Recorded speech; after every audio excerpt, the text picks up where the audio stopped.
5, 4, 3, 2, 1. Live on YouTube, and we're going live on Facebook over here. 3, 2, 1, boom. Hello. I am Dan Salem, live on YouTube and live on Facebook Live, at the Dan Salem on Twitter, at the Dan Salem on Facebook Live. Over on YouTube, we're at BuzzChomp with 2 Z's, and on Twitter at BuzzChomp with 3 Z's. Let me tweet this out so everybody can find it. Tweeting from BuzzChomp, I'll retweet it on at the Dan Salem on Twitter. And then we shall get underway here. NFL Week 16 action, talking a couple items, New York Jets, a little bit of Bryce Petty news, and perhaps some other teams because the Jets are out of it, and there's not much to say about the Jets because they stink. Okay, so breaking news, Bryce Petty for the Jets. It's good to go against the Patriots. Good, because his audition must continue.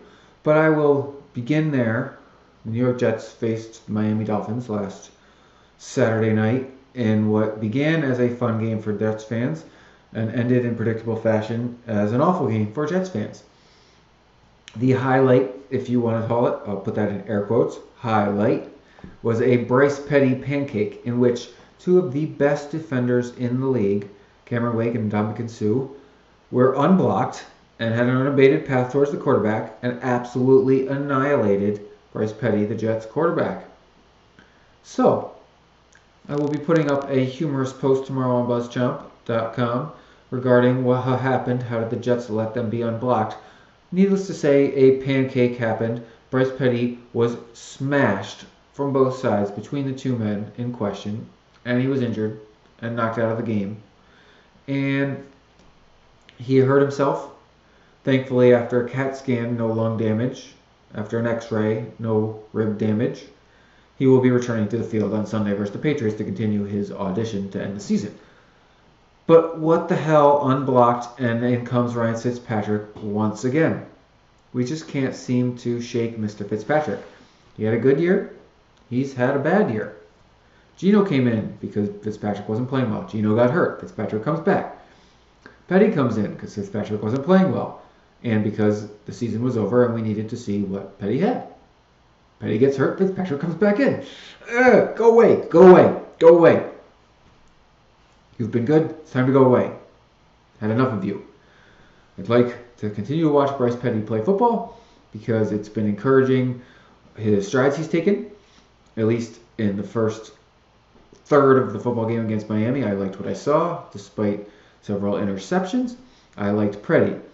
But the pancake ended his day, and honestly, if that's how the Jets are going to treat him, he has no chance on this team, but I really hope that that's not the case. So, he had a really good drive to start the game for the Jets, and then sack fumble, and a couple of bad decisions, interceptions, but that's okay. I mean, it's okay. He's growing pains. He's learning on the job, and we need that. And versus the Patriots, this will be good on the road in Foxborough, and then he should play the last game against Buffalo, and we'll see if he does enough to win himself a job. But it's the pancake. Oh my God. He was just annihilated. I'm so happy he was not injured. WTF was going on when he just was allowed to be destroyed. There's only funny things to say about this, and I'll write them up tomorrow because what the hell, man? You suck at your job letting those 2 great players go unblocked at your quarterback. Miami won. They kept themselves in the playoff conversation. That's good for them. Jets could have played spoiler. Didn't spoil a thing. That's bad for us. Elsewhere around the league, maybe I will continue my AFC discussion here and talk about the wild card spot, which is, oh man, oh so juicy. This is a really great run to the postseason this year. Not a lot of great teams, but a lot of pretty good teams, all competing for a couple of spots. I write for NFL Spin Zone, and I was troubled by the way Pittsburgh won. They needed a miracle to come back and hold off the Bengals. I was troubled by what the Houston Texans needed to do to get a victory against the Texans. Sorry, Houston Texans needed to do to get a victory against Jacksonville. The Jaguars stink. They're almost as bad as the Jets, and yet they almost beat the Texans. What's going to go on to finish out the season? Well, since I'm here talking to you, let me do some predictions for you. Because, oh man, these things are close. It's all within a game, and it's a ton of divisional games ending the season here. So, New England and Oakland are in the playoffs. Good for them. They're the two top teams of the league. I believe number 3 is Kansas City. They currently have a nice vice grip on a wild card spot, but they play Denver this week, and so I mean that could change. Houston's at 8-6 on the top of the AFC South, and Pittsburgh's at 9-5 on top of the AFC North. Those two divisions are completely up in the air, in my opinion. Houston has both Tennessee at 8-6 and Indianapolis at 7-7 breathing down their neck. And Pittsburgh's got Baltimore at 8-6 breathing down their necks. Now, I don't like what I saw out of Pittsburgh. I like what I saw out of Baltimore. Both of them have won. I feel like Baltimore's going to win this division. I'm not sure how they're going to pull it off. They're a game behind. I also feel like Tennessee's going to win the division from Houston, and they are currently tied at 8-6, but they don't own the tiebreaker. That's my gut, which means Kansas City's got a wild card spot. That final wild card spot. Can Miami hold on to it? Then there's Pittsburgh or Baltimore involved, and then there's Houston or Tennessee involved, and then there's the Broncos, who I just feel like I don't think they're going to make the playoffs after winning the Super Bowl. I just don't think it's going to happen. I think they lose to Kansas City this week. I don't think they can keep it together. But this is a tight squeeze atop the AFC. And then my Jets, they aren't at the bottom, actually. There are two teams below them, the Jacksonville Jaguars and the Cleveland Browns, which is why the Jets have about the 6th pick in the draft right now, I think.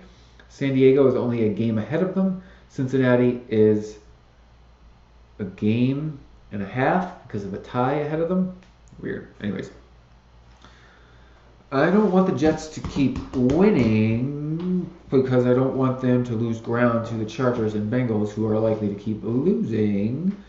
But, Christmas Eve against the Patriots, if we get a victory by Bryce Petty on the road, that would be fun. Okay, so one more victory gives us 5, and I think we could end at 5-11, and that's fine with me. Anyways, National Football Conference, where the Giants have just been dominating to the tune of 10-4, and they are pretty much locked up a wild card. But again, only Dallas and Seattle have clinched. Atlanta in the South has got Tampa Bay breathing down their neck a game back, and Detroit in the North has got Green Bay and sort of Minnesota breathing down their neck.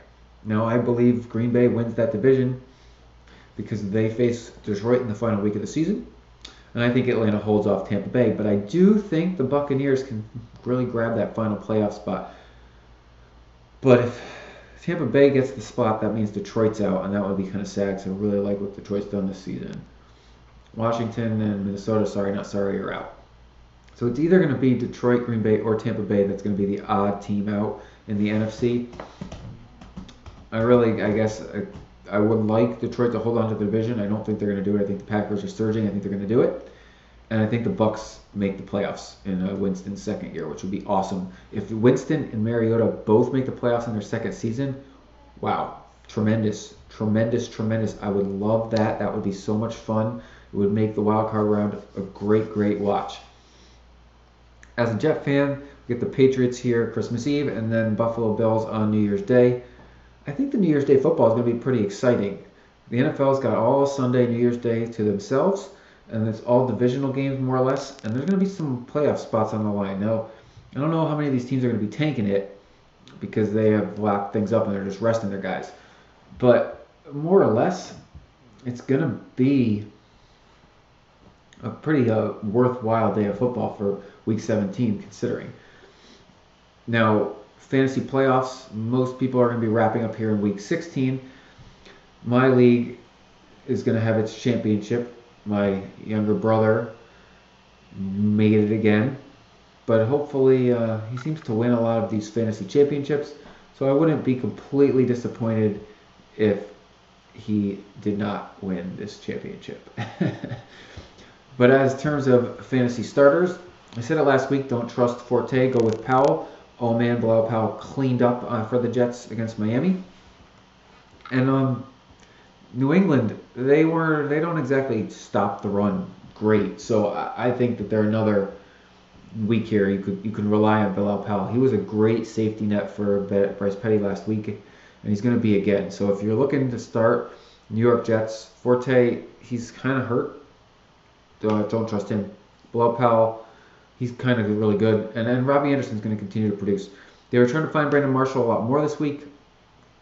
Look for him to probably break out in one of these last two games. Can't predict which, and I wouldn't risk the playoffs on it if you're playing both weeks. So you got 1 week left of the season. If it's the playoffs and it's the championship, Powell's a nice toss-in play, but I mean, honestly, don't. If you've got Jets on your team, you're probably not in the finals. So that's just the way it is.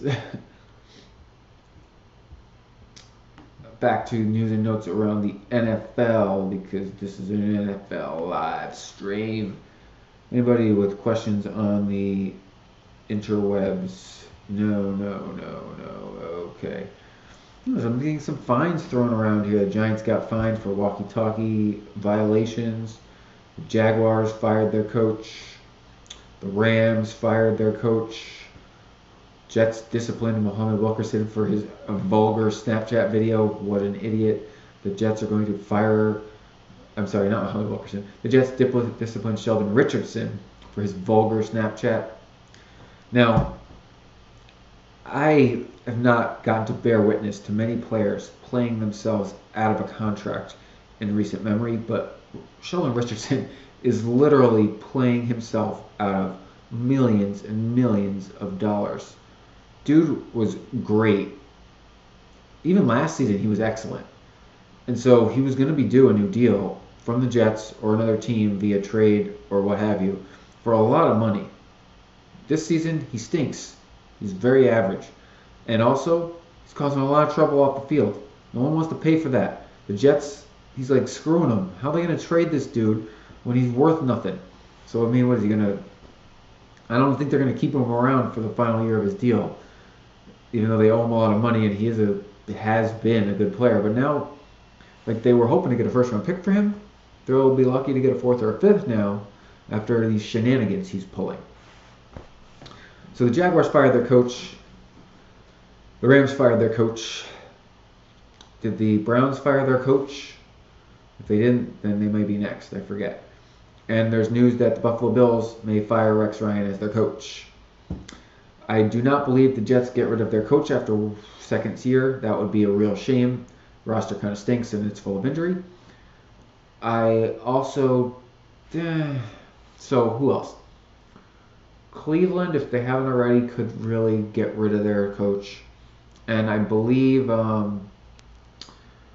San Diego and Cincinnati, those are red flags. Those guys are on the hot seat. Those are really hot seat coaches. I don't think there's too many. No, Chicago I feel is kind of safe. And then there were news that maybe that Tom Coughlin, the ex-coach of the Jaguars, who was really kind of too old to be coaching, and that's why he retired from the Giants, might come back to coach the Jaguars. That's a bad decision. Go with a younger guy. Stop bringing back the old dregs of your past history. Let him stay retired in peace. That's just a silly thing to think. Like, silly. Why would you say that? So now for the Jets, more news and notes. The real reason Bryce Petty got pancaked is because the offensive line's been super banged up and full of rookies, and it took another hit. Brian Winters, right guard, has been on injured reserve. Now there's only 2 weeks left, but that's their fourth offensive lineman to go on IR, and you want to know why Ryan Fitzpatrick was forcing the ball a lot, turning it over, and why the team struggled. There you go. Lots of offensive linemen hitting injured reserve is the reason. Who else? He's going to be replaced by a backup, Mike Catapano. Oh, that's IR. Oh, jeez. I can't keep up with who's playing for the Jets anymore because there's too many injured reserve. Now, what's to the Richardson's discipline? He's been disciplined. great news to share there. Apologies. I would have thought he maybe would have been benched for a game, but apparently not. Apparently they want him to keep playing so that he can look good, so that they maybe can get some trade value out of him, because if he's benched and not performing, then he has zero value, and that just stinks for a really expensive player when we already got two guys locked up at the position who are better. It's tough today to be a Jets fan. Now, as the Patriots, they seem to be the class of the AFC, but I really have seen a little vulnerability from them of late. The Jets got to them a little bit when they played them 2 weeks ago, and then Denver held them real close. Now, I mean, they're made to win and made to win close games, and like it's a bend or not break defense. They get the turnovers, and they just make you make mistakes, and that's how they win. And I think they can go deep in the playoffs. But somebody like Oakland, explosive, especially if Oakland somehow snatches home field advantage. If New England loses one more game here this season, that spells trouble for them, traveling across the country to the black hole. That's real trouble. Otherwise, if they get home field advantage, that's real trouble for anybody coming to Foxborough because it's bitter cold. I'm on the East Coast. You can tell that my surroundings are different. Classic Yankees in the background, as opposed to my general Jets paraphernalia. It is really cold out here, and anybody playing football, that just disrupts the passing game. It disrupts the rhythm. It becomes a defensive and special teams game, and the Patriots are the best at that. I would have to say, of all the teams, they are the Super Bowl favorites right now. I really like Kansas City. They play a similar style game. They have a strong home field advantage, but their quarterback is not nearly as good as the Patriots. I also like Dallas because of the rookies, but as you get deeper into the playoffs, I don't trust the rookies as much. So they're going to have to prove it to me. And the Giants, because they've been playing over their heads, I have a hard time putting faith in them. But oh man, if they just don't get better in the playoffs, and the Giants, they go a long way this year. Same with Green Bay. Both those teams are just like playing over their heads, and I think that they got real power come the playoffs. Some of these other teams that have been fun to watch, like the Falcons and Raiders, I don't think they can play enough defense to go deep in the postseason. That's my professional opinion, if you will. Questions. It's been a solid chat here around the NFL. I will take a look at the Week 17 schedule, tell you some games to watch and which ones I will be tuning into, because that is the fun of it. Oh, what is all of this? I don't really need to see all of this. This is like just the Jets schedule. I would like to see like the entire schedule. Okay, so what the hell? This is Week 15. No, well, Week 16. That's where we're at. There is only 2 weeks left in the NFL season. Can you believe that? I have been chatting with you here every week for 16 weeks, surviving this Jets season. It will never end. So Giants-Eagles Thursday night. That's an exciting game because, honestly, the Giants, they want to hold on to their playoff spot. The Eagles got a really good defense. The Giants go on the road. They have been winning and surprising us. This is a prove-it game because the Eagles are a weaker team despite their really good defense. They caused trouble last weekend for whoever they played against. I forget now. And this is a divisional opponent. Philadelphia would like nothing more than to spoil the Giants' playoff party. So New York has got to stick it. Got to stick it to them, and got to win on the road on Thursday. And then everybody else plays New Year's Eve, Christmas Eve. Merry Christmas. Everyone plays Christmas Eve. Afternoons games. That's a crazy day. Like I cannot remember in ever all of these football games on Saturday. I mean, it must have happened at some point in the past, but I honestly can't remember. A couple of games stand out to me. Miami and Buffalo, because the Dolphins are playing for a playoff spot, and that's just a divisional game. That's going to be hard. It's in Buffalo. Again, Buffalo playing spoiler. That will be fun. And then Minnesota, Green Bay. Both those teams need every win. They can try to win the North. They can try to win a playoff spot. That's at Lambeau. That's a fun matchup. Maybe the stinker of the day? San Diego, Cleveland. Now, this brings me to an interesting point. Can the Browns win a game this season? Now, the way they've been playing, I would say that it's very likely they go winless, which is just a real shame. I hope that they pull out a victory somewhere. And they're at home against the Chargers, who are also a bad team. I This is their best chance at a victory.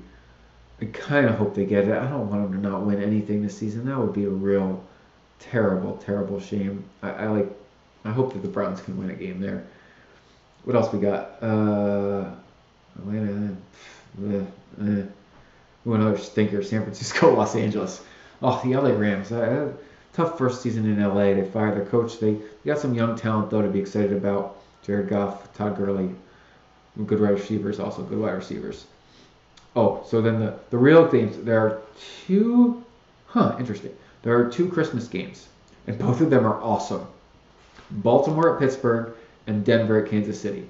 We got a 4:30 and an 8:30 game. That's pretty sweet. Now, I don't know how they worked this magic. And then Monday night, Detroit at Dallas. It's like the three best games of the week are the last three games of the week in prime time on Christmas and the day after Boxing Day. That is fun. Those are three excellent games. Those are playoff implication games. Divisional matchup. Well, not Dallas, Detroit, but first two are divisional matchups. And then they decide all the marbles, the winner, basically.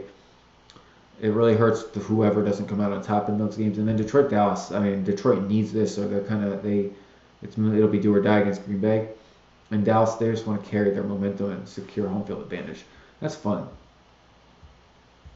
Questions. Nothing. All right. Well, final thoughts. I'm excited for the other games in Week 16 and then 17 to find out who's going to make the playoffs. Once we know our final slate of playoff teams, I will pick a team to root for. I don't really feel like rooting for the Patriots or Giants, although those are option A and B that would be most readily available to me as a Jets fan. But I'm going to pick somebody most likely neither of those two teams because I don't like to root for a favorite, and the Giants are just not super fun to root for this season. They play super close games, makes you pull your hair out as a fan. I don't want to root for that. So we'll pick a team that makes the playoffs to root for once that comes around. And I'm going to be rooting for Bryce Petty to continue improving and stay healthy. I've liked what I've saw from him. He's made the rookie mistakes, but he is a rookie because this is he started 2 games, 3 games. Yeah, by the end of the season, he'll have started 5 games in his career. That's nothing. I mean, that's a real small sample size to determine whether he is the guy that they want to train into the quarterback for next season. But that's what he's got. Now, I think that we bring in a veteran in the offseason. I wouldn't be surprised if it's Jay Cutler. I just feel like somehow it's going to be Jay Cutler. I don't know. We'll see. But they're going to bring somebody in, I think. I don't think Petty gets number 1. I think he holds on to number 2. Fitzpatrick, Geno are gone. And maybe Hackenberg works his way up. I don't know. He seems to be slow to develop also. Interesting. So a couple fun things to watch as Jets fans. Mainly, I just want to see anyone else get hurt. So many freaking injuries. I mean, yeah, I'd like to see them play the Patriots. What I would really like to see them do is not make me turn off the football game after half of football. I could not stand to watch that game against the Dolphins. It was so terrible. It was like 1 minute they were down by 3. The next minute they were down by 20. And I was like, what the frick happened? I can't watch this crap. There's nothing that they're playing for anyways. And then the Bryce Petty Pancake. And then I had enough. So, anywho, you guys have been great. I appreciate you tuning in and watching. We will be back. When we're back, the regular season will be over. I will be taking a break next Tuesday between Christmas and New Year's to enjoy the holidays. We will have Week 16 action and then some meaningful 17 games and maybe some not so meaningful 17 games in Week 17 of the NFL season. The Jets season will end, but I will pick up and it will be an NFL playoffs live stream because that will be fun to talk about. I maybe throw in some Jets tidbits, but honestly, unless something really bad happens, there's not going to be anything to talk about, and that's good. So this is going to be NFL playoffs. We're going to start talking about fun sports topics because until the Yankees take the field, my sports team is not fun. So we're going to talk about the NFL playoffs. And that is going to be on Tuesday, January 3rd. I talk live on Tuesdays, every Tuesday, except for next week because it's a holiday break for me, 5 p.m. Pacific. I am Dan Salem, at the Dan Salem on Facebook Live, at the Dan Salem on Twitter, BuzzChomp on YouTube, at BuzzChomp with 1 extra Z on Twitter. And if you want to see me make you laugh, Pillow Talk TV on YouTube. Shoot me questions. I would love to get your feedback over on Facebook comments, BuzzChomp comments. Thank you guys. You're great. Dan Salem. I'll be back 5 p.m. Pacific, January 3rd, 2017, because I'm taking the last week of the year off for some quality me time. All right, thank you. You guys are great, and happy holidays, Merry Christmas, Happy New Year, and good night.